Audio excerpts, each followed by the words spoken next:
This so-called State of the Nation report says that social mobility has stalled. The so-called state of the social mobility has stalled. The State of the Nation report. And what a fucking state the nation is in. It's like my ex-wife used to say when I used to come home pissed. What a state to get into.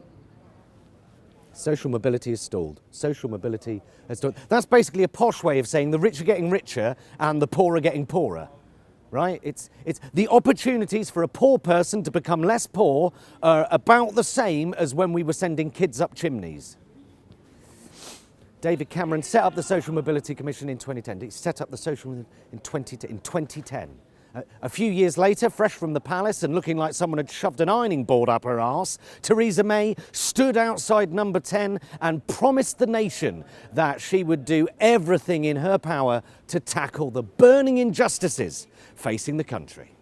A year after that, the entire Social Mobility Commission resigned en masse, saying the government was too focused on Brexit to do anything about the burning injustices facing the country. It's almost as if spending all of Parliament's time attempting to railroad Westminster into a Brexit deal that everyone hates and creating a fairer Britain are mutually exclusive. Do you remember that burning injustices speech, Tim? Yeah? If you're at a state school, you're less likely to reach the top professions than if you're educated privately. Well, yeah. So what are you going to do about it, Theresa? The Tories have in real terms cut education investment by 17%, whilst the cost of further education has skyrocketed. What do you think is going to happen to inequality? A report this week recommended kids from poorer backgrounds should be allowed into Oxbridge with lower grades. No! How about providing kids with poorer backgrounds a decent education? How about that? She promised to help families that are just managing. When you cut the top rate of tax and extend ISA allowances for the haves and at the same time slash frontline services and financial assistance for the have-nots, what do you think is going to happen to inequality? She also stood there and said, and I quote, "If you're a woman, you will be paid less than a man." No, you won't.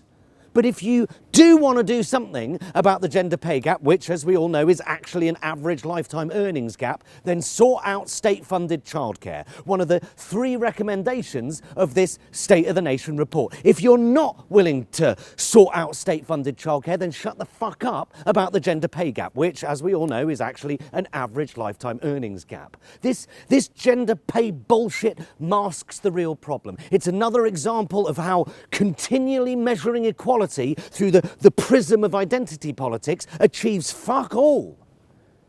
You want to tackle inequality in all its forms, you have to start with the basics. Money. The truth is, being poor, it's a great leveller. Perhaps the Tories are onto something. Maybe the best way to increase equality is to increase poverty. Because you want to see true equality, a place where men, women, black, white, gay, straight, Muslim, Christians are all equal, go to a fucking food bank.